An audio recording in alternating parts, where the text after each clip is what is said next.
Vamos abrir João capítulo 16, versículo 33.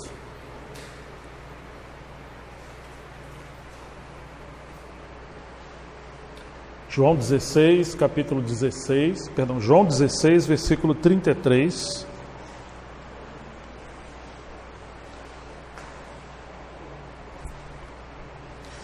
Falei essas coisas para que em mim vocês tenham paz. No mundo vocês passam por aflições, mas tenham coragem, eu venci o mundo. Ou outra versão, tem de bom ânimo, eu venci o mundo. Hoje, antes de entrar propriamente nesse assunto, queria pelo menos ressaltar, eu estava meditando esse assunto que eu vou repartir hoje com vocês, para compartilhar em outra cidade. É uma mensagem que ainda estou orando e considerando, mas tendo comunhão com o Fabrício hoje, eu vou tomar liberdade de, vamos dizer assim, pincelar algumas coisas. Mas por que eu estou falando isso aqui? Porque esse é um assunto que eu tenho meditado outros dias atrás, né? Por uma outra ocasião e não aqui. Porque provavelmente, eu estou falando isso porque eu vou tocar em alguns pontos que talvez sejam exatamente o que alguns irmãos estão passando. Mas queria que vocês soubessem que eu não ia falar isso aqui. Mas o Senhor tocou no meu coração, né? Então, compreendo que não é uma coisa que eu meditei agora para falar agora, né? Mas que o Espírito Santo possa falar ao nosso coração e nos ajudar. Deve nos surpreender a maneira de liderança do Senhor conosco, porque o Senhor nunca nos enganou, Ele nunca passou a mão na nossa cabeça. O Senhor nunca prometeu uma vida de felicidade para nós aqui na terra, sem a angústia e a tribulação que nós deveríamos viver aqui. Pelo contrário, Ele está mostrando que nós somos peregrinos e forasteiros, não somos dessa terra. O nosso reino ainda, o reino de Deus, em plenitude ainda virá. E nós estamos aqui em transição. Mas enquanto nós estamos aqui em transição, o Senhor deixou conselhos, princípios, direções tão claras para nós, para não nos escandalizarmos com Ele por as coisas que Ele nos permite passar. Então, por diversas vezes o Senhor alertou os seus discípulos. Por um lado, Ele fala do seu próprio sofrimento. Os discípulos não entendiam o sofrimento que o Senhor passaria. Quando Pedro começou a entender um pouquinho do sofrimento, em Mateus 16, ele chama Jesus à parte e começa a repreender Jesus. Tem compaixão de ti, de modo algum isso vai acontecer com o Senhor. Porque na perspectiva humana, o sofrimento é sempre uma coisa negativa. Raramente a gente vê a glória do sofrimento, ou o que podemos conhecer de Deus através do sofrimento. E Jesus está mostrando que Ele passaria por sofrimento, e agora nós queríamos trilhar esse caminho de segui-lo, nós também passamos por sofrimento. E em todas as formas, nesse mundo, mesmo através da natureza, Deus nos deixou lições da beleza e da glória do sofrimento. Eu me lembro assim, quando meu sobrinho Renatinho morou lá em casa, ele é um carioca, né? O Fabrício deve lembrar bem dele, e era muito impressionado com as galinhas e os pintinhos. Nós tínhamos várias galinhas lá, e ele queria ver um pintinho nascer de todas as maneiras. E ele ficava ali mexendo nos ovos da galinha. Eu falei, rapaz, não mexe que ela vai abandonar o ninho. Mas um dia ele chegou com um ovinho todo quebrado e um pintinho já morto dentro assim, na casca quebrada, e ele veio assim meio sem saber o que falar, né? Falou, tio, será que tem jeito ainda e tal? Porque acho que ele não conseguiu nascer. Na verdade, ele mexeu no ovo e queria antecipar o processo. Mas eu nunca mais esqueci disso aí, né? Porque, assim, Ele quis poupar o pintinho do sofrimento, de estar preso ali dentro, mas assim, tudo existe um tempo. Nós às vezes somos como esse pintinho, né? Você quer ficar ali guardado naquela casca, debaixo da mamãe, aquecendo o ovo, aquele calor maravilhoso, né? Só que um dia chega a hora que o ovinho tem que ser quebrado e você tem que sair para fora. Senão você não vai crescer e não vai andar. A nossa vida é assim também. Os pais, as mães, tendem a proteger os filhos. E quanto mais você protege os filhos, mais mimado ele se torna e evita os processos da maturidade, do crescimento. Mas uma hora a nossa casca de proteção tem que quebrar. Mesmo Jesus falou, se o grão de trigo cair em terra e ele não morrer, o que vai acontecer com ele? Ele vai ficar sozinho.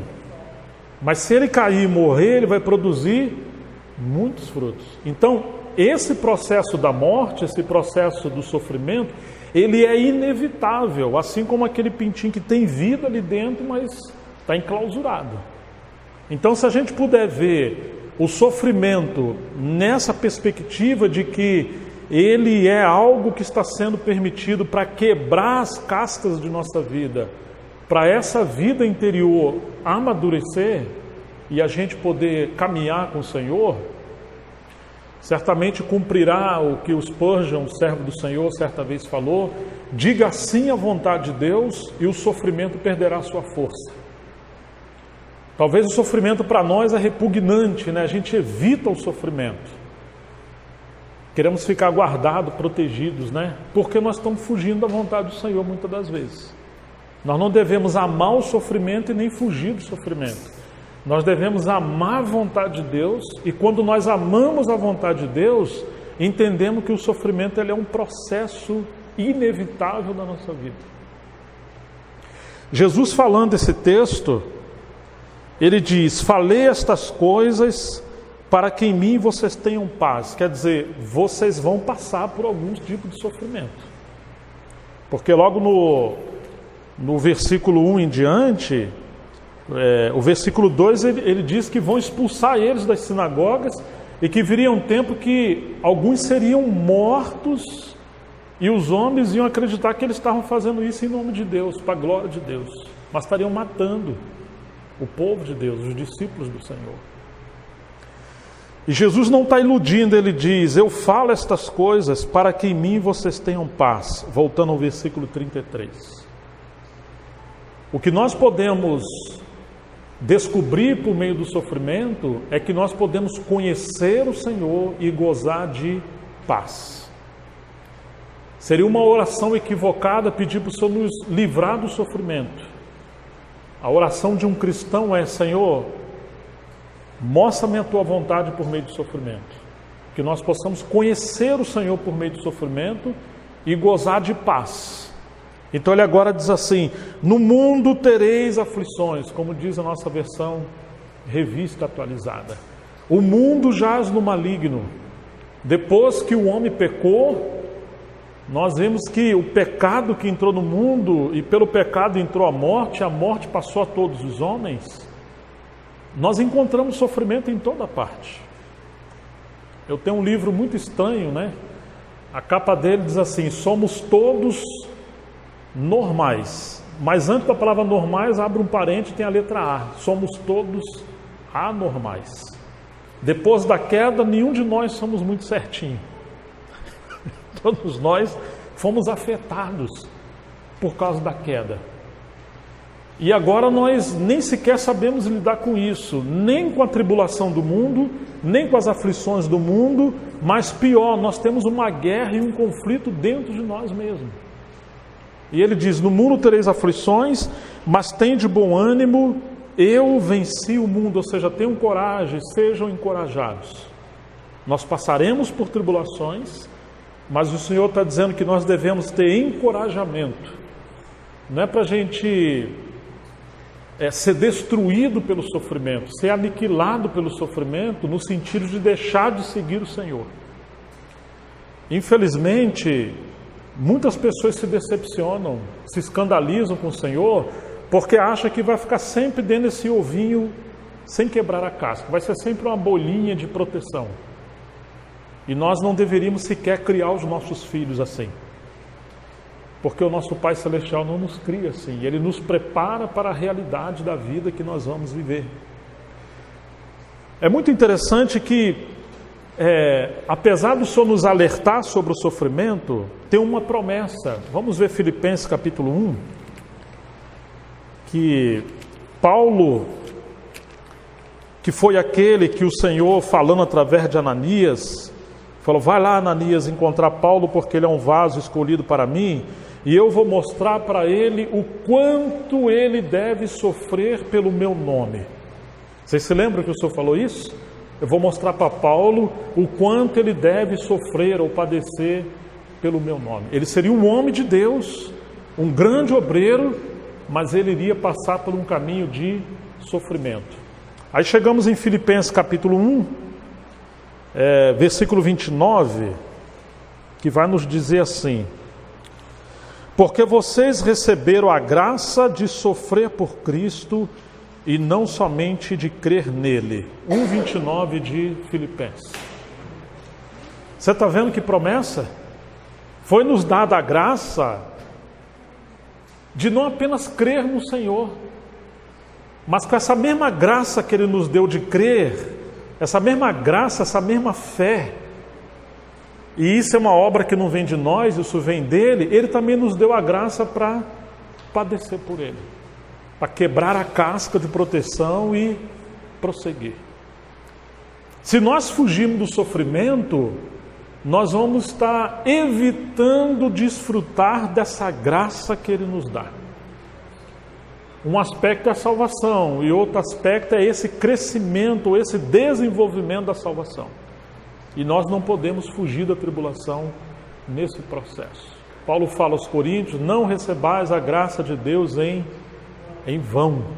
É quando nós deixamos de aplicar a graça, de exercitar a fé nessa graça, para também passar por um caminho de sofrimento. Então veja, irmãos, todos nós passaremos por tribulação, todos nós passaremos e passamos por aflições. Mas você está vendo essa promessa? Que Ele nos deu a graça para a gente não apenas crer, mas também para padecer pelo Senhor. E ainda Paulo falando de sofrimento, segundo aos Coríntios capítulo 1, que talvez seja o ponto alto, que vem mostrar o que está por detrás das cortinas do sofrimento. O capítulo 1, versículo 3, versículo 3 do capítulo 1 diz assim: bendito, segundo aos Coríntios 1, verso 3, bendito seja o Deus e Pai de nosso Senhor Jesus Cristo, o Pai de misericórdias e Deus de toda consolação. Nós sabemos que Ele é o nosso Pai, sabemos que Ele é o nosso Deus, mas agora Paulo está mostrando um aspecto diferente das características, das glórias do nosso Senhor. Está chamando Ele de Pai de misericórdias e Deus de toda consolação. Nós não vamos conhecer Ele como Pai de misericórdia, a menos que sejamos socorridos por Ele no meio da tribulação, da crise, aonde nossas forças já chegaram ao fim e nós encontramos um caminho sem volta. E ali nós podemos encontrar a misericórdia do Senhor. E Deus de toda consolação, verso 4, é Ele que nos consola em toda a nossa tribulação. Você está vendo que para você conhecer a Deus mais profundamente e você conhecer a consolação do Senhor, você vai descobrir que o Senhor te consola enquanto você está passando por meio, ele aqui usa o termo, em toda a nossa tribulação. Então existe uma diversidade de tribulação. E nós vamos enumerar, vamos ver alguns aspectos de tribulação ou de angústia que o Senhor quer nos levar a experimentar as profundezas dEle, do amor dEle, da comunhão com Ele por meio da tribulação. Então, no lugar de fugir da tribulação, devemos nos lançar aos braços do nosso Senhor, porque vamos conhecer, experimentar aspectos do seu amor, da sua soberania, do seu cuidado por meio da tribulação.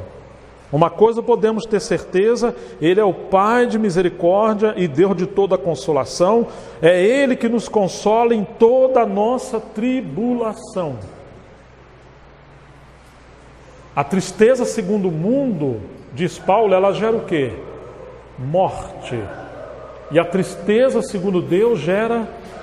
Quem que lembra? Alguém lembra? Tem isso no Paulo falando aos Coríntios. Ela gera salvação, ela produz arrependimento e vida para nós. O mundo, quando alguém está em aflição, em angústia, o que ele faz? Eu vou para o shopping.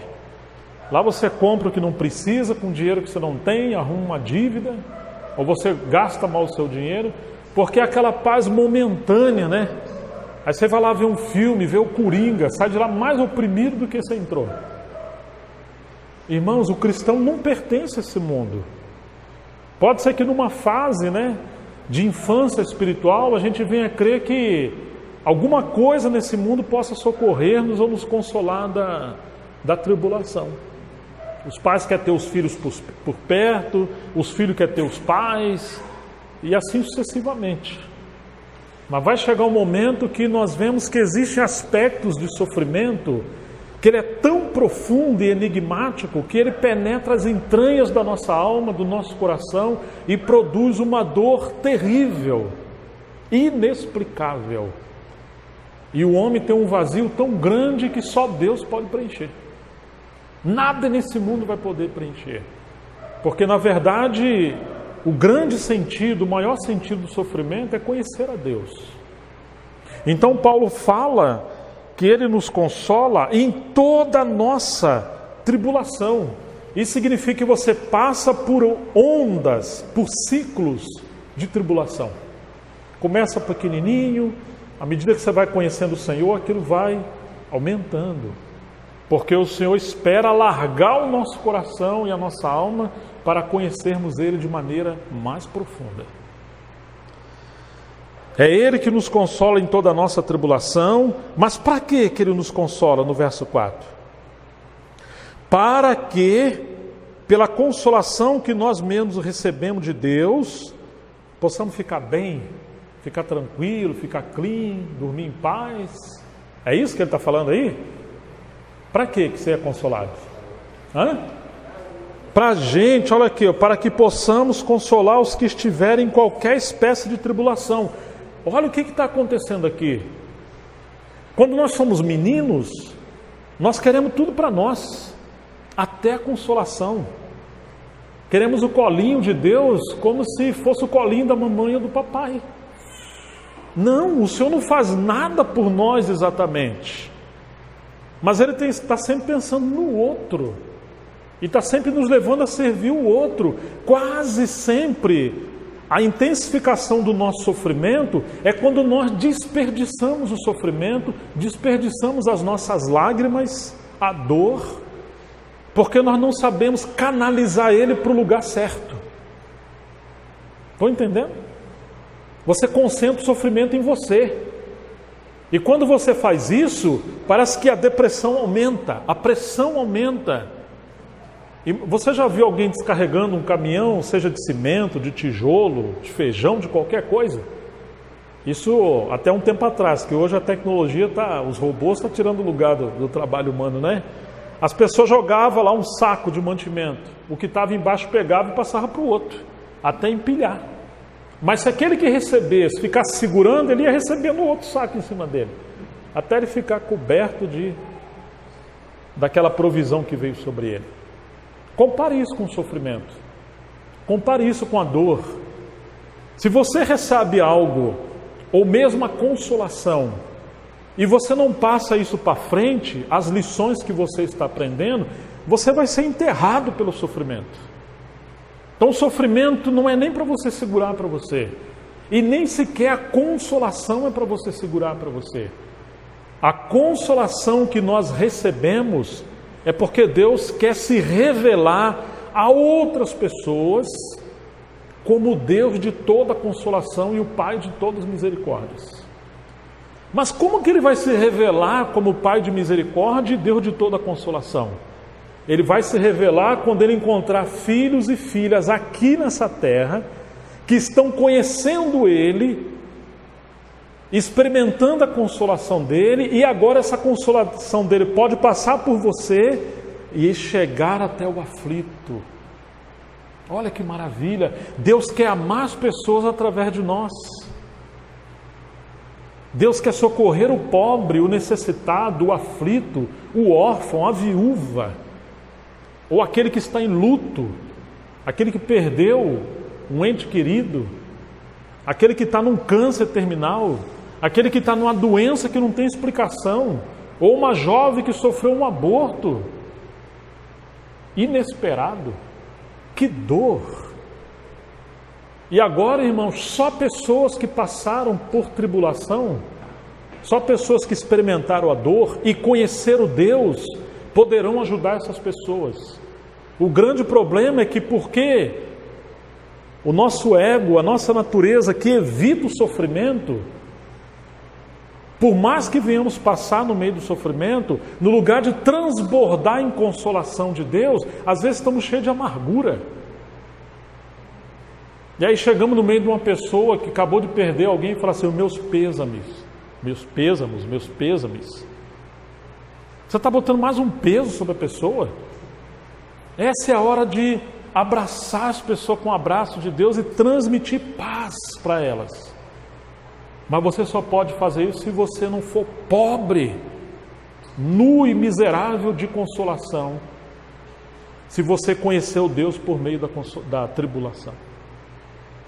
Então por que Deus nos permite a tribulação? Para conhecermos a Ele. Não apenas como nosso Salvador, mas como Pai que não nos abandona no meio do sofrimento e nos consola, não para você se sentir bem, não, mas para através de você, essa consolação de Deus poder atingir outras pessoas que estão numa crise muito maior do que a crise que você e eu estamos passando. Está claro isso, irmãos? Eu me lembro que uma vez eu estava passando por uma grande tribulação. Eu fui abandonado pela minha noiva, antes da Mira, né? Estava quase casando e o mundo caiu para mim. E eu fui para a reunião, nem levei Bíblia. Aquele dia foi, nossa Deus. Aí um presbítero mais velho saiu do meio da reunião, que eu sentei lá fora. Eu estava no meio da reunião, era numa casa grande. Eu sentei numa mureta sem tijolo, rapaz. Parecia aquele pinto na chuva, eu estava só o pó. Nem Bíblia eu levei. O irmão chegou para mim e falou assim: ô Gerson, sim, o senhor colocou no meu coração que a palavra hoje está contigo. Aí eu olhei para ele assim, né? Eu falei: o senhor quer acabar comigo, né? Falei para o senhor, né? O senhor quer me matar, não é possível, que eu estou aqui, estou me sentindo no inferno. Parece Jonas lá na baleia na barriga da baleia, né? Na minha angústia eu te clamei, né? O ventre do inferno eu te clamei, né? A angústia que ele estava vivendo ali. E aí foi difícil aquilo, mas o Espírito Santo falou para mim: consola o meu povo. Falou para mim. Eu falei: mas como que eu vou consolar se eu estou? Foi com a mesma consolação que eu consolo você. Aí a consolação do Senhor, naquela hora ali, nós fomos derramados do trono de Deus, eu fiquei cheio do Espírito Santo. E ali eu experimentei um pouco disso. O Senhor não aliviou a dor nem a tribulação, mas eu conheci. E aquele dia eu entendi que aquele que vai servir o Senhor na palavra, se ele esperar que tudo estiver bem para ele poder servir, ele nunca vai servir. Viu, Fabrício? Nunca. Porque parece que quanto mais você servir o Senhor, você vai experimentar mais amplamente níveis de aflições e tribulação. Muito sério isso, irmãos. Então é isso que Paulo experimentou. E ele diz: é Ele que nos consola em toda a nossa tribulação, para que, pela consolação que nós mesmos recebemos de Deus, possamos consolar os que estiverem em qualquer espécie de tribulação. Porque assim como transbordam sobre nós, agora ele vai dizer, o sofrimento de Cristo. Então, o primeiro nível que eu queria ressaltar aqui de tribulação, que todo aquele que vai querer servir o Senhor vai passar, nós poderemos intitular ou chamar isso, como Paulo está falando aqui, o sofrimento de Cristo. Experimentar o sofrimento de Cristo, como Paulo fala também aos filipenses. Certa vez ele disse aos Gálatas: meus filhinhos, por quem de novo eu sinto dores de parto, até ser Cristo formado em vós. Aos Colossenses ele diz: e cumpro no meu corpo o resto das aflições de Cristo, pelo seu corpo que é a igreja. A igreja não pode avançar, os filhinhos não podem ser cuidados, se não tiverem irmãos e irmãs dispostos a experimentar essas aflições de Cristo, para que as riquezas de Cristo por meio do sofrimento possa nos levar a cuidar de outras pessoas. Em outras palavras, todo mundo passa por sofrimento, cristão ou não cristão. Mas existe um sofrimento dentro do sofrimento.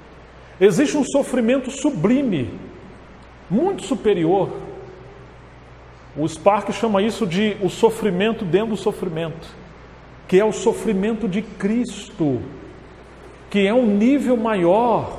Quando nós passamos a conhecer Cristo por meio do sofrimento e passamos agora a experimentar dores de parto, intercessão, unção, encargo, direção, porque você já não está mais preocupado com você, você está preocupado em ser útil a Deus.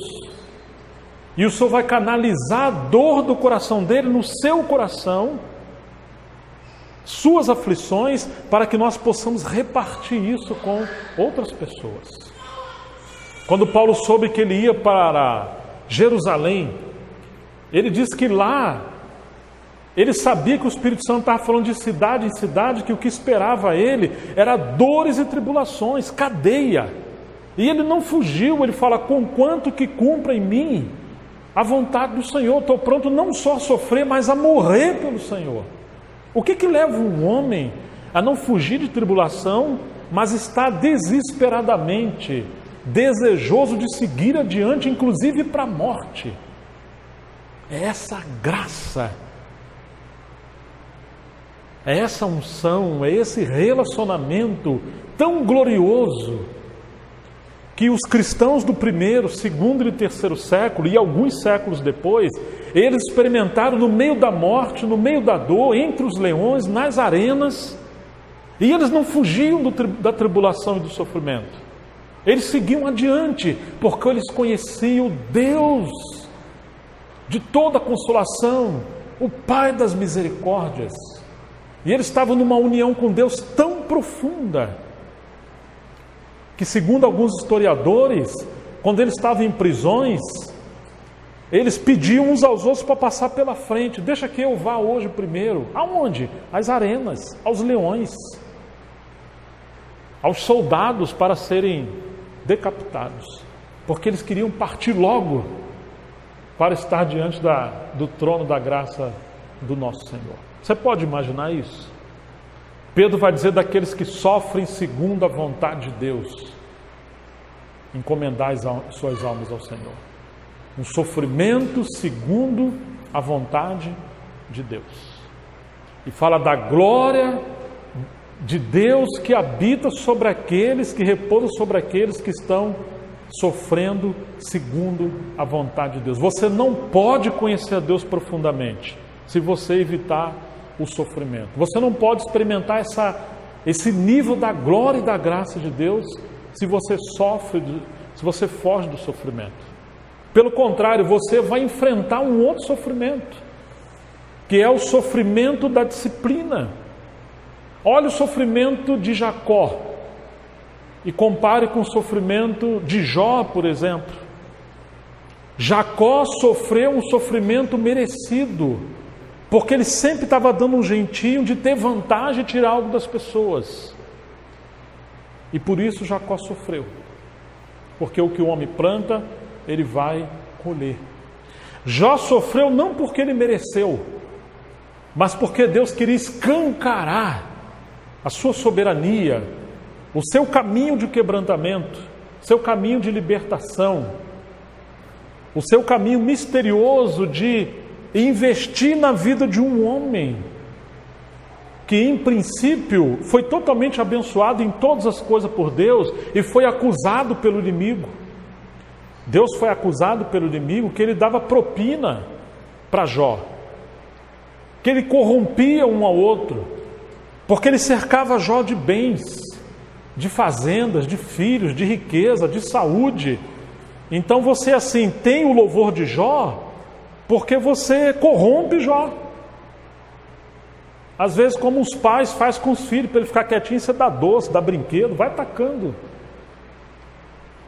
E o Senhor foi acusado. Toque em Jó, vamos ver se ele não vai blasfemar. E agora Deus tira o seu cerco protetor de Jó, e Jó passa por níveis de sofrimento. Mas lá no final do capítulo, lá no capítulo 42, ele vai dizer: antes eu te conhecia de ouvir falar, mas agora os meus olhos te veem. Antes Jó estava preso à sua própria justiça. Ele não sofreu porque ele pecou, mas ele pecou no meio do sofrimento, por não entender claramente a soberania do Senhor. Mas como dizia o servo do seu Camp Morgan, Deus sempre chamou Jó de meu servo. E mostra que Deus interpretava a si mesmo, a Jó, depois ele foi entender isso, por meio do sofrimento que Jó passou. Deus permitiu o sofrimento a Oséias e a tantos outros, para que os homens possam interpretar o coração de Deus, coisa que você não vai aprender por meio do livro, por meio de tempo que você estiver sentado ouvindo simplesmente a mensagem, ainda que é tão rica a palavra do Senhor, mas vai ter que misturar a palavra com a experiência no meio da tribulação. Nós não entendemos o sofrimento, a dor, o abandono, o descaso, mas se você parar de olhar para você e olhar para o Senhor, provavelmente você vai entender que o Senhor está te chamando para uma comunhão mais íntima e para você interpretar a dor do coração de Deus no meio da sua dor. Que maravilha isso, né? Então nós temos em primeiro lugar os sofrimentos de Cristo. Se você de fato quiser seguir o Senhor, conhecer o Senhor, esse será um sofrimento inevitável, que você vai ter que experimentar algum nível de sofrimento. Estamos claros nisso, irmãos? Paulo vai dizer, continuando esse texto,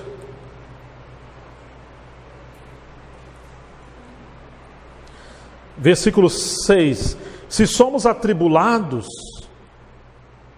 não é porque Deus não nos ama, que a gente fez, será que o Senhor nos ama? Será que o Senhor esqueceu de nós? Será que eu pequei? Será que eu cometi alguma coisa? Mas o que Paulo está falando nesse versículo 6? Se somos atribulados, o que diz a sua Bíblia? 2 Coríntios 1,6. O que ele fala?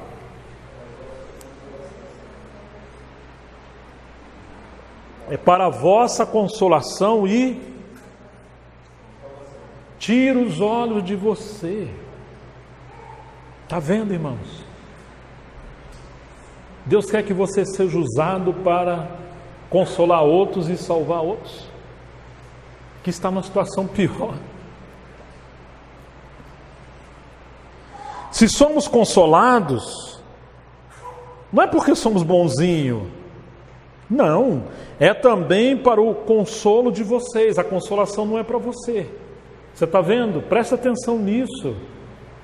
Se o Senhor tem te consolado, tem te dado graça, se o Senhor tem prosperado você com saúde ou financeiramente, não é para você não. Não sai gastando assim. Não, não é para você. Nem o sofrimento é para você, nem a consolação é para você. Dele, por Ele, para Ele são todas as coisas. E o nosso sofrimento e consolação tem que ser guiado pelo Espírito Santo para sermos úteis no reino de Deus. Que coisa, né? Esse consolo se torna eficaz na medida em que vocês suportam com paciência os mesmos sofrimentos que nós também suportamos. Agora Paulo está falando de um relacionamento, da eficácia do consolo do Senhor no meio do sofrimento, mas agora um sofrimento coletivo. Disse Pedro: olha, as aflições que vocês estão passando, não acha que é só com vocês? O mundo inteiro, todos os cristãos, não o mundo, mas todos os cristãos em todo o mundo estão passando também. Não fica dando uma de coitadinho, de pobrezinho, não, deixa de ser mimado. Todos estão sofrendo. É um sofrimento coletivo, porque faz parte da obra do Senhor. Essa crise de nos transformar em mais de Cristo, e que tem pessoas que querem viver uma vida feliz sem sofrer por Cristo. Se escandalizam na cruz de Cristo, na soberania do Senhor. E sabe o que acontece quando pessoas entram nesse caminho? Elas abandonam a fé, elas abandonam a disciplina, elas abandonam a submissão a Deus. Por que relacionamentos são quebrados? Comunhão é quebrada, casamentos são desfeitos. É a crise do sofrimento quando não é interpretada segundo Deus. E as pessoas estão querendo viver uma vida para si mesmo. Que coisa terrível! Que o Senhor nos livre disso. A nossa esperança a respeito de vocês é sólida, sabendo que assim como vocês são participantes dos sofrimentos, assim também serão participantes da consolação. Paulo estava firme em relação aos irmãos, porque não queremos, irmãos, que vocês fiquem sem saber ou que ignorem que tipo de tribulação nos sobreveio da província da Ásia. Foi algo acima das nossas forças, a ponto de desesperarmos da própria vida. Olha aqui o nível de sofrimento de Paulo. Ele desejou a morte. Está vendo aqui? Lamentavelmente, no nosso tempo, o índice de suicídio, tanto nos não cristãos como cristãos, tem aumentado. E nós temos acompanhado situações de suicídio até de pastores, por trilhar um caminho de sofrimento, mas não na perspectiva de Deus. E a pessoa está desesperando da própria vida, não por causa das aflições de Cristo, não por causa do sofrimento em Cristo, experimentando a consolação, mas um sofrimento por não atingir os seus objetivos egoístas nessa vida. E aí a pessoa desespera da própria vida, fala: só resta a morte. Se encontrar um milionário se suicidando, quer dizer, já experimentou de tudo. O dinheiro não resolveu, as mulheres, a riqueza, a fortuna, a droga, a medicina, tudo. Então, irmãos, não existe felicidade em plenitude fora do próprio Deus e da sua vontade conosco. Não existe isso. A felicidade só é encontrada quando nós estamos alinhados com a vontade de Deus. É o eco da vontade de Deus no nosso coração. E quase sempre você vai encontrar a aprovação de Deus, não quando você está numa vida tranquila e serena, não, porque você está sendo inútil se você vive assim. Você vai encontrar a graça e a glória de Deus quando você estiver trilhando um caminho de sofrimento, porque você está obedecendo a direção de Deus para a sua vida. Quando você está saindo da sua zona de conforto e aceitando a disciplina do Senhor sobre a sua vida, para você não ser um inútil.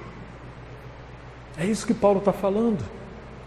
Nós somos atribulados acima de nossa força, desesperamos da própria vida, de fato tivemos em nós mesmos a sentença de morte, ou seja, para nós não tem mais jeito. Paulo experimentou uma tribulação na Ásia, e não somente porque ele foi apedrejado, porque ele foi espancado por algumas vezes, mas porque dentro dele ele sentiu essa dor profunda, que ele entendeu que ele agora não tinha mais solução. Por que o Senhor levou Paulo a esse nível? E não somente Paulo, ele está falando no plural, porque ele tinha os seus companheiros com ele, para que não confiássemos em nós mesmos. Agora está falando de uma vida de despojamento. Nós não vamos mais controlar nossas vidas, como dizia Madame Guyon, nós vamos nos abandonar no mar da vontade de Deus. Você tira as mãos das rédeas da sua vida e deixa o Senhor te guiar. E sim, no Deus que ressuscita os mortos. Não vamos confiar mais em nós, mas vamos confiar em Deus, o Deus que ressuscita os mortos, o qual nos livrou e ainda livrará de tão grande morte. Nele temos esperado que ainda continuará a nos livrar, enquanto vocês nos ajudam com orações a nosso favor, para que por meio de muitos sejam dadas graças a Deus a nosso respeito, pelo benefício que nos foi concedido por meio da súplica de muitos. Paulo está falando de um socorro que ele experimentou pelas orações dos santos, enquanto ele passava por um nível de sofrimento acima do que ele podia suportar. Mas você vê ele sujeito ao Senhor, em comunhão com o corpo de Cristo, ele não escondia os seus sofrimentos. Davi falou certa vez: enquanto eu me calei, os meus ossos secaram-se dentro de mim, porque a sua mão pesava sobre mim por causa do meu bramido dia e noite. Davi está falando de um sofrimento, e também porque ele conviveu com o pecado, e ele não confessou o pecado, ele levava uma vida solitária. Irmãos, Deus não fez o ser humano para viver uma vida solitária. Deus nos fez para viver uma vida em família e uma vida em comunidade, como Ele é uma comunidade, o Pai, o Filho e o Espírito Santo. Mas quando você trilha um caminho isolado, solitário, você potencializa o sofrimento e a dor, e aí aumenta a temperatura da depressão, e vem o desejo de perder a própria vida. Às vezes o Senhor permite esse nível de sofrimento para nos livrar de algo muito maior, chamado o orgulho. Que dificuldade é a gente pedir socorro, que dificuldade é abrir o nosso coração, que dificuldade confessar os nossos pecados, que dificuldade falar das nossas crises. E às vezes levamos um drama sozinho. Somos verdadeiros atores que tentamos disfarçar que tudo vai indo bem, quando na verdade não estamos indo bem. E devemos pedir socorro. Você acha que os servos de Deus não passam por sofrimento ao ponto de cair em depressão? Então o que foi que Elias experimentou quando ele desejou morrer? Que vai caminhando sozinho, e o Senhor pergunta a ele: Elias, o que você faz aqui? Ele fala: mataram todos os seus profetas, eu estou sozinho. E o que Elias desejou senão a morte? O que Jonas desejou senão a morte? O que Moisés desejou quando Deus quer enviar ele de volta para o Egito, para salvar os seus irmãos? Ele fala: manda outro. Porque ele escreveu o Salmo 90, o homem está destinado a viver 70, no máximo 80 anos, que passa disso é enfado e canseira. Ele chegou aos 80 anos. O que ele esperava agora? Eu vou morrer. Acabou a obra de Deus na minha vida, envia outro. Olha o desânimo. Graças a Deus que o Salmo diz que na velhice darão frutos. Lembram-se de Spurgeon? Ele sofreu de depressão a vida toda no seu ministério. Qual foi o segredo dele? Ele canalizou a depressão dele no ministério da palavra. E as suas mensagens eram encharcadas de compaixão e misericórdia, porque ele sabia interpretar a dor do próximo. Porque ele não fugiu da dor, mas também não ignorou a dor. Mas ele achou graça no meio da dor, e com dor ele serviu o Senhor. Hoje nós caímos em dor, o que a gente faz? A gente fica num cantinho igual... Não, irmãos. Nós podemos servir a Deus com a nossa dor, com a nossa luta, com o nosso sofrimento, com a nossa enfermidade, porque tudo pertence ao Senhor. Não foi somente Spurgeon. Poderíamos falar de uma relação de homens de Deus que serviram a Deus no meio do sofrimento, no meio da doença, mas eles não deixaram de honrar o Senhor. Um sofrimento dentro do sofrimento. Mas ai de nós se estivermos sofrendo não por causa de um sofrimento dentro do sofrimento, que é o sofrimento de Cristo, mas se estivermos sofrendo porque estamos fugindo da vontade de Deus. E aí, como Jacó, nós vamos trilhando por caminho de quebrantamento, até que lá na frente, disse o livro de Hebreus que pela fé Jacó adorou o Senhor apoiado num cajado, num bordão. Chegou o final da vida dele, só feriu o nervo ciático de Jacó, para ele não andar mais tão rápido como ele andava, fugindo da vontade de Deus. Agora ele foi mancando lá, ó. Ele lutou com Deus no vale de Jaboque. salmista falou, né, que enquanto ele estava fora do sofrimento, ele andava só. Quando ele experimentou o sofrimento, então ele conheceu o Senhor. Quantos foram assim? No mar do sofrimento, ele pôde experimentar a vontade de Deus. Hoje faltaria-nos tempo, mas eu queria pelo menos enumerar com você alguns níveis de sofrimento que Paulo passou. Em primeiro lugar, o sofrimento de Cristo. Em segundo lugar, você lembra qual é o assunto de 2 Coríntios, capítulo 12? O que foi dado a Paulo para ele andar em humildade? Um espinho na carne. E você se lembra que Paulo orou 3 vezes para o Senhor livrar Paulo. O Senhor tirou aquele espinho na carne de Paulo? Não. Sabia que no pensamento grego a palavra não é espinho? Não é. A palavra é uma estaca, significa assim uma lasca de madeira. Existia um tipo de tortura na Roma antiga que eles enterravam uma lasca de madeira na pessoa. E a pessoa não morria lá, ali sofrendo dores terríveis. E é isso que Paulo está dizendo. Era como um mensageiro de Satanás que esbofeteava Paulo. Olha isso. Diz que foi dado para esbofetear Paulo, para ele se manter em humildade por causa da excelência das revelações que lhe foi dado. Paulo orou 3 vezes. E o que o Senhor falou para Paulo? Você lembra? O que ele falou? A minha graça te basta. Quer dizer, conhecer Deus por meio do sofrimento era mais importante do que Deus livrar Paulo do sofrimento. Ele pode tirar o seu espinho, mas você não vai conhecer Deus. E o propósito de Deus não é nos livrar do sofrimento, mas é nos transformar por meio do sofrimento. Ou seja, o sofrimento é o megafone de Deus, como já dizia C.S. Lewis. Deus fala conosco por meio do sofrimento. E aí Paulo agora diz que, não que ele era um masoquista que amava o sofrimento, mas ele diz que de boa vontade ou com alegria, ele se alegrava agora no sofrimento, na dor, no abandono, na pobreza, no escárnio, porque ele descobriu que quando ele está fraco, o que acontecia? Era aí que ele estava forte.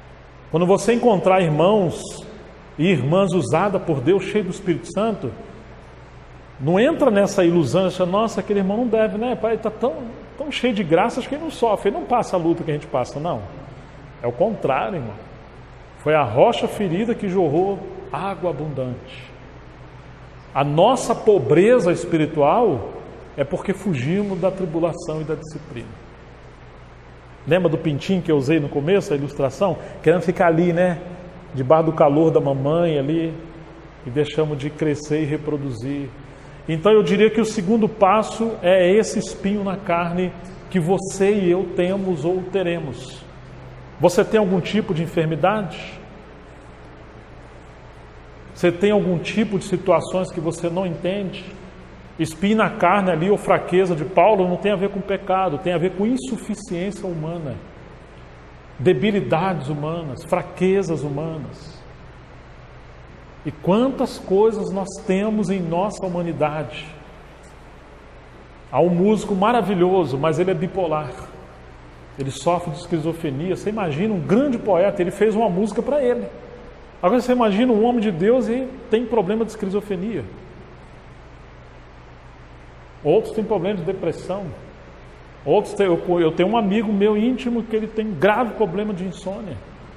O outro se tornou um acadêmico na área da biologia e da medicina, mas ele não consegue curar suas próprias enfermidades. Como disse Jesus, vocês vão falar esse provérbio para mim, médico, curou os outros, não curou você mesmo? Cura-te mesmo. A debilidade ou espinho na carne dos médicos é que eles curam os outros, mas quase sempre eles não se curam. Espinho na carne. Nós temos dificuldades. O terceiro lugar, eu diria que são coisas inevitáveis. Talvez a gente não goste muito de falar sobre isso, mas Paulo fala de um sofrimento que é inevitável, que é o sofrimento no casamento. Vocês lembram disso? Quem casa faz bem, quem não casa faz melhor. Mas eu queria poupar vocês. É poupar vocês de quê?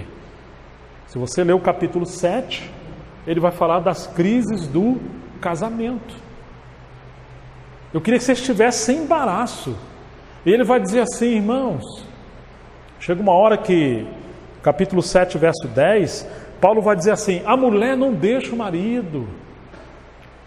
Se porém deixar o marido, que fique sem casal, que se reconcilie com o marido. E o marido não abandone a sua mulher. Mas por que Paulo está falando isso, irmãos? Porque ele está falando de uma crise possível no casamento, que é essa incompatibilidade conjugal. Quando nós temos pessoas com a personalidade, com o ego tão grande, que ele não vai entender que o casamento é um caminho de quebrantamento, e é mais fácil você abandonar a esposa, ou a esposa abandonar o marido, do que você aceitar o Espírito Santo e disciplinar, te quebrantar, para você andar junto com o cônjuge que você casou. Mas que você não quer sofrer, não quer tomar o caminho de se sujeitar ao Senhor. Então as pessoas às vezes se amam tanto que é melhor você ir embora do que continuar casado. É isso que Paulo está dizendo. Então você fica sem casar. Porque não há um motivo que justifique essa separação, a não ser essa incompatibilidade gerada pela nossa ausência de sujeição a conhecer a Deus na crise do casamento. Casamento é um processo, né? Para conhecermos a graça de Deus na diversidade do casamento. Casamento é uma bênção, desde que você entenda o mistério do casamento. Que coisa, né? A maioria acha assim, eu casei errado, né? Ou então casei cedo demais, era melhor ter esperado. Será que era ele? Será que era ela? E essa criança, meu Deus, veio tão cedo. Eu queria um, veio 2, 3, 4. Né? A maioria pensa assim, casei com um homem errado, ou o homem fala, eu casei com a mulher errada. Não, não é isso. Por que pensamos assim? Porque nós casamos não para a glória de Deus, muitas das vezes, casamos para ser feliz. E entendemos que o significado da vida é fazer a vontade de Deus para que Ele tenha glória.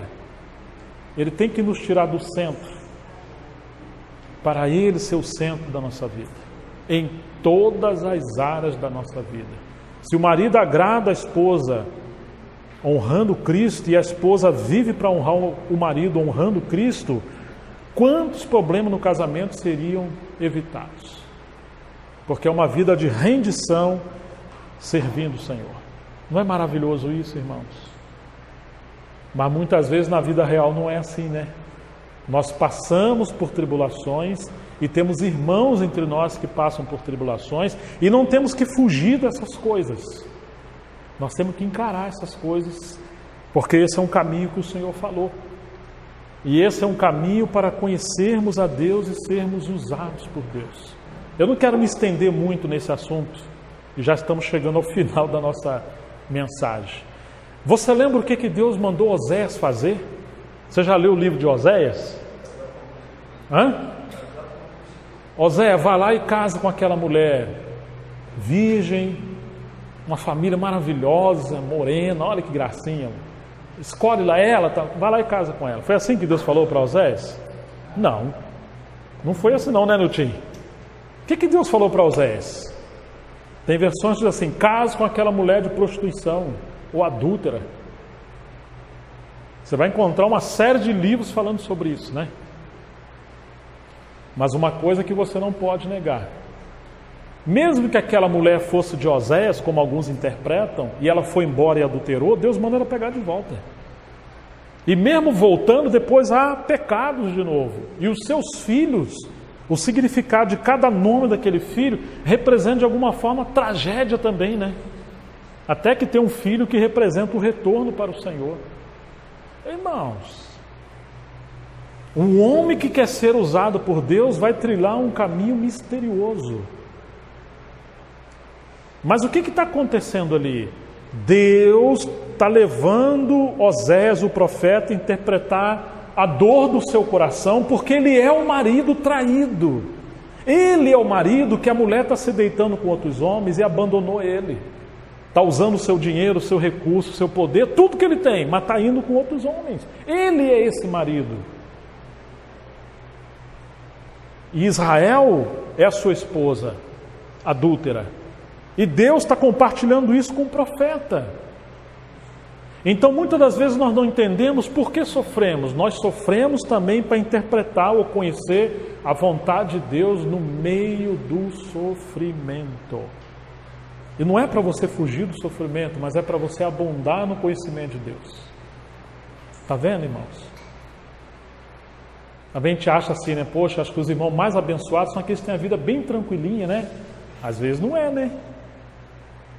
Às vezes nós não estamos sendo quebrantados. Eu não estou querendo dizer que tem que cair em traição, então não é isso que eu estou falando. Estou falando em todo sentido da nossa vida, né? Mas existe esse aspecto que nós não podemos evitar, a crise do sofrimento no casamento, porque nós somos pessoas diferentes, com personalidade diferente, com situações diferentes, e ali vai haver um processo de quebrantamento para conhecermos o Senhor. Um outro ponto de sofrimento que eu queria ressaltar está em Romanos 9, que Paulo fala daquela angústia, aquele gemido, aquela dor pelos seus irmãos segundo a carne. Vamos usar ou aplicar isso aqui pela dor que nós temos pelos nossos familiares, pessoas que não conhecem o Senhor, ou que andam por algum tipo de sofrimento e nós não sabemos lidar com isso.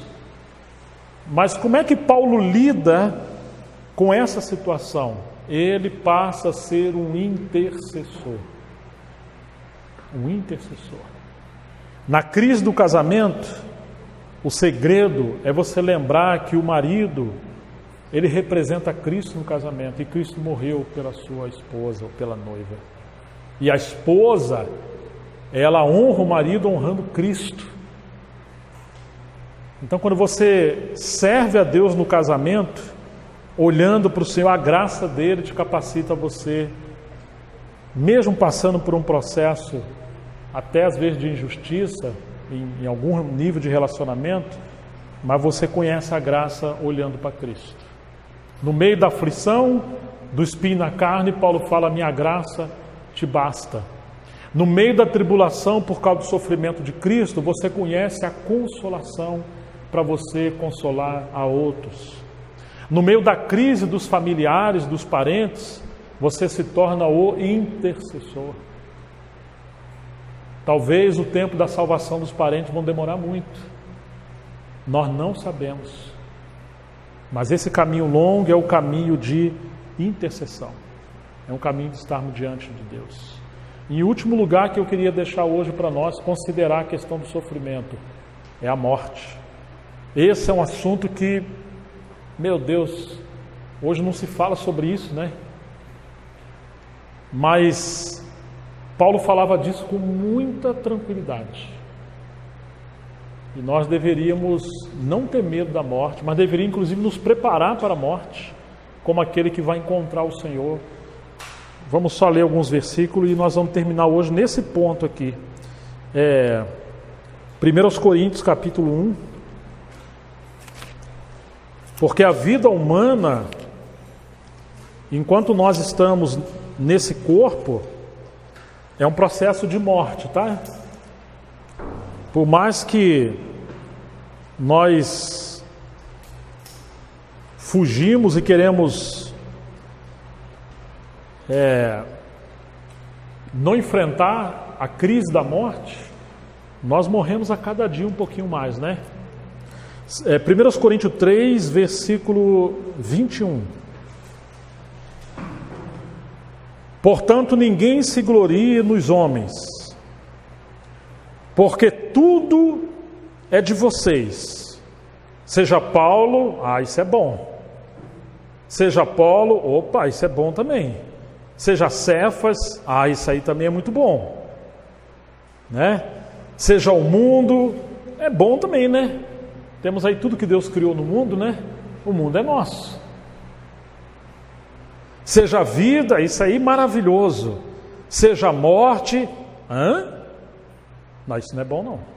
Não? Tudo aqui é bom. Por que a morte não é boa? Você está vendo? Nós queremos viver para nós e não chegar ao fim de nós mesmos. Mas quando nós entendemos que tragada foi a morte na vitória de Cristo, que a morte morreu na morte de Cristo, o Senhor venceu a morte pela sua morte, quando Ele ressuscitou, e agora Ele diz que todas as coisas em Cristo são nossas, inclusive a morte. Deus nos deu a morte, não para fugirmos dela, mas para abraçarmos a morte como uma dádiva de encontrarmos a Deus no meio da morte. Olha isso, porque Ele venceu a morte. Que coisa! O triunfo do Calvário sobre a morte. Aqueles que andam com Deus não temem mais a morte. Tanto que Paulo vai dizer em Filipenses, rapidamente lá, Filipenses capítulo 1, vem comigo aqui, versículo 20.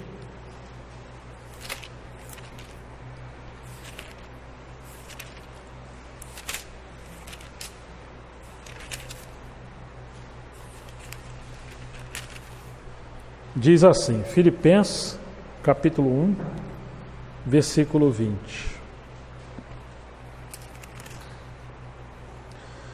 A minha ardente expectativa e esperança é que em nada serei envergonhado, mas que com toda ousadia, como sempre, também agora Cristo será engrandecido no meu corpo, quer pela vida, quer pela morte. Paulo vivia para engrandecer Cristo. Ele não usava o seu corpo, ou cuidava do seu corpo, ou exercitava o seu corpo simplesmente para ele ficar bem. Hoje é a geração, desse egocentrismo. Nunca se abriu tanta academia, tanta loja de cosmética e tudo para a pessoa se cuidar. Se cuide, mas para a glória de Deus, Porque nós somos templo do Espírito Santo. Você não pode usar o seu corpo, nem sequer se vestir de qualquer maneira, como se fosse do mundo, não. Cristo quer ser engrandecido por meio do nosso corpo, seja pela vida enquanto vivemos ou pela morte. Porque para mim, o viver é Cristo e o morrer é lucro. Quando viver para você é Cristo, então o morrer não é perda, o morrer é lucro. Por quê? Porque você agora, enquanto está vivendo aqui, você está ausente da presença do Senhor glorificado à direita do Pai. Mas se você morrer, sabe o que vai acontecer? Vamos ver o que vai acontecer, Ele vai dizer assim, porque para mim o viver é Cristo, morrer é lucro. Entretanto, se eu continuar vivendo, poderei ainda fazer algum trabalho frutífero. Se Paulo está vivendo aqui, por que Paulo queria viver aqui? Para ele ser frutífero nas mãos do Senhor. Por que você está vivendo aqui, irmãos? Qual o sentido da sua vida? Qual o seu propósito maior? Trabalhar bastante, ter um bom salário, aposentar e viver aí pescando, desfrutando? Construir uma boa casa e tal? Qual que é o sentido da sua vida? Paulo está dizendo que ele queria viver, se ele ficasse aqui, para ele trabalhar e ser frutífero para Deus. Assim, não sei o que devo escolher. Estou cercado pelos dois lados, tendo desejo de partir e estar com Cristo. Está vendo? Se ele partir, o que vai acontecer? Ele vai estar com Cristo. E ele vai dizer assim, o que é incomparavelmente melhor. Partir e estar com Cristo é muito melhor do que viver aqui. Por que evitamos tratar sobre a morte ou temos medo da morte? Porque nós estamos vivendo uma vida distante do Senhor, nós não conhecemos o Senhor. Temos medo da morte. Mas por causa de vocês, é mais necessário que eu continue a viver. Quer dizer, se ele ficar aqui, ele vai ficar para poder servir os irmãos.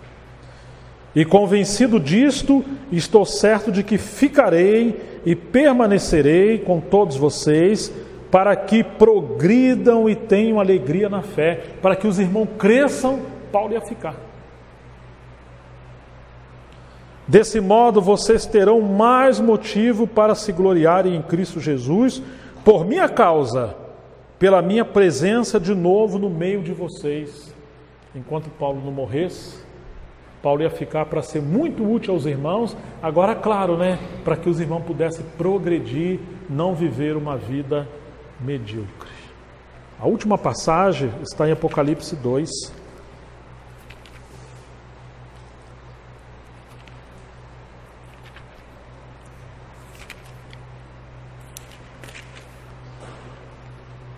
Carta do Senhor ao anjo da igreja em Esmirna, versículo 8 do capítulo 2.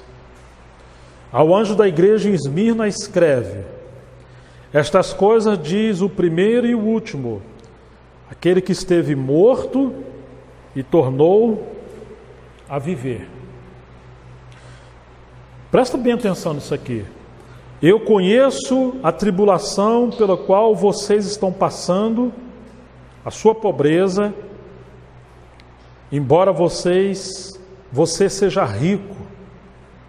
Oi, eu conheço a sua tribulação que vocês estão passando e a sua pobreza. E o Senhor não aliviou eles da tribulação e nem da pobreza.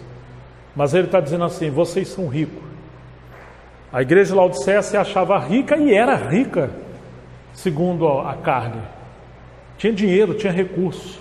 Mas diante de Deus ela era pobre, cega, nu e miserável. A igreja em Esmirna era pobre, mas diante de Deus, verdadeiramente ela era rica. Qual é o seu sentido de riqueza, de bem-estar, de viver bem? Você acha que viver bem é você só ter saúde, dinheirinho na conta transbordando, tudo tranquilo? Não. A Bíblia está dizendo que não. Você pode ter tudo isso, mas se isso não está produzindo fruto para o Senhor, isso é a verdadeira miséria. É como que a bênção está se tornando uma maldição, né? Porque quanto mais Ele te abençoa, mais você se distancia do Senhor. Eu conheço a blasfêmia dos que se declaram judeus e não são, sendo isto sim sinagoga de Satanás. O Senhor não impediu que alguns blasfemassem. Não tenha medo das coisas que você vai sofrer. Em outras palavras, o Senhor não ia poupar eles do sofrimento. Mas Ele está falando: não tenha medo. Eis que o diabo está para lançar alguns de vocês na prisão, para que vocês sejam postos à prova e passem por uma tribulação de 10 dias. Mas Deus não podia livrar eles? Mas diz assim: seja fiel até a morte, e eu lhe darei a coroa da vida. Oh, meu Deus do céu! Ele não livrou eles de sofrer.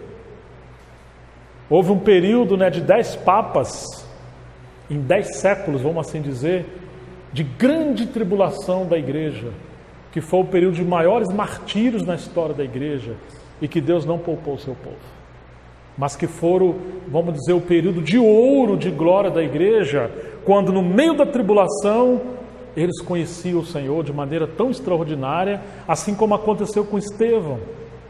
Apedrejando Estevão olha para os céus, no meio da tribulação de morte, o que ele vê? Os céus se abriram. Não foi a tela da televisão que se abre. Hoje você está no seu sofazinho, ventilador, você está lá vendo o seu Netflix, seja o que for. Não, ele viu no meio da tribulação os céus abertos.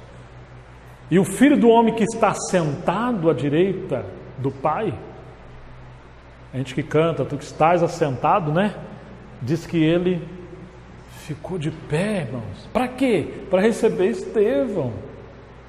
E agora Estevão, de pé, vendo o Senhor de pé, ele faz uma intercessão semelhante ao Senhor na cruz. Pai, perdoa-lhes porque não sabem o que estão fazendo.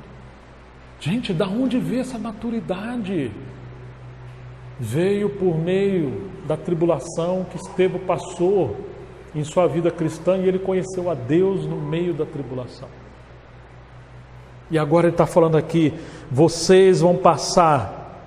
Não tenham medo, verso 10, não tenham medo das coisas que você vai passar. Eis que o diabo está para lançar algum de vocês na tribulação, na prisão, para que vocês sejam postos à prova e passem por uma tribulação de 10 dias. Ser fiel até a morte, e eu lhe darei a coroa da vida.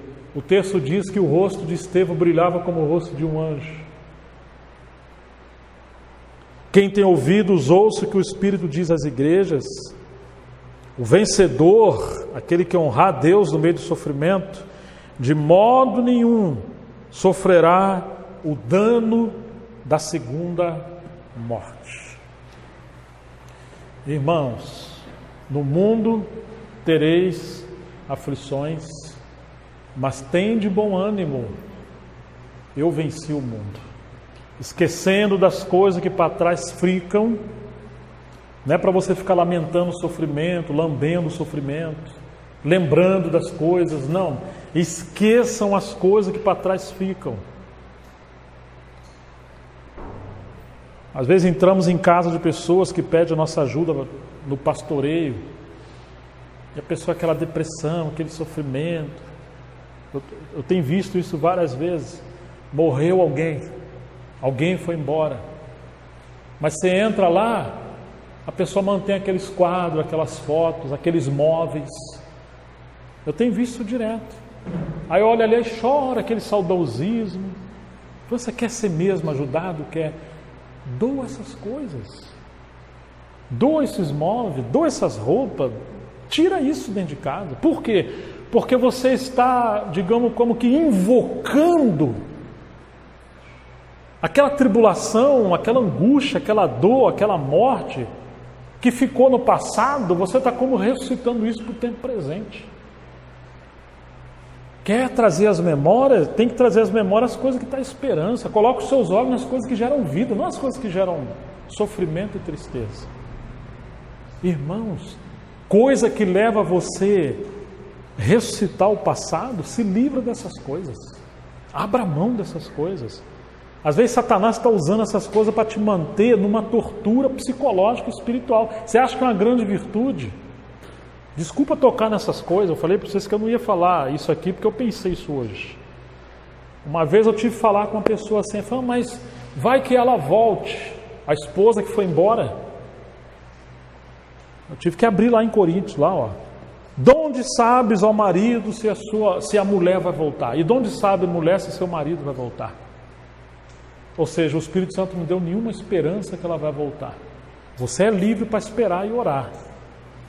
Mas pode ser que isso é um caminho de sofrimento que não vai acontecer se essa pessoa já foi com outra, ou se ela decidiu uma vida sem você, inclusive sem Deus. Então não alimente essa esperança e deixe isso na mão do Senhor e vai viver uma nova vida. Deus nos chamou à paz, não a esse nível de sofrimento, de você viver um sofrimento que não é por Cristo, mas o sofrimento de uma dor por coisas que não honram a Cristo. É um sofrimento em vão isso aí. Nós vamos sofrer, mas sofre por aquilo que gera fruto para Deus e não para aquilo que te gera, digamos, uma depressão espiritual, uma tortura espiritual. Esquecendo-me das coisas que para trás ficam, prossigo para as coisas que estão adiante de mim. Irmãos, que Deus nos abençoe. Em mim, o Senhor falou, vocês vão ter paz. A paz está no Senhor. Não que as coisas vão ser resolvidas aqui como a gente acha que vai ser resolvido. Que Deus nos abençoe. Pai, em nome de Jesus, nós queremos te agradecer, porque o Senhor não nos ilude, o Senhor nos fala a verdade, porque o Senhor quer que nós venhamos honrar a Ti no meio do sofrimento e ir andando para frente, não para trás. Nos dê Tua graça, Senhor, tem misericórdia de nós. Nós muitas vezes não sabemos entender esse caminho, mas nós pedimos que o Teu Espírito fale mais profundamente ao nosso coração. Em nome de Jesus, nos consola no meio da tribulação, não simplesmente para a gente ficar bem, mas para que por meio dessa tribulação nós possamos consolar as outras pessoas ao nosso redor. Senhor, quantas pessoas sofrendo ao nosso redor. E como nós somos egoístas, e no lugar de servir as pessoas, nós ficamos alimentando a nossa dor. Nós pedimos que o Senhor nos libere disso e nos leve a entrar nesse nível maior de sermos instrumentos frutíferos na mão do Senhor. Que Teu Espírito continue a falar conosco. Em nome de Jesus, para a Tua glória. Amém.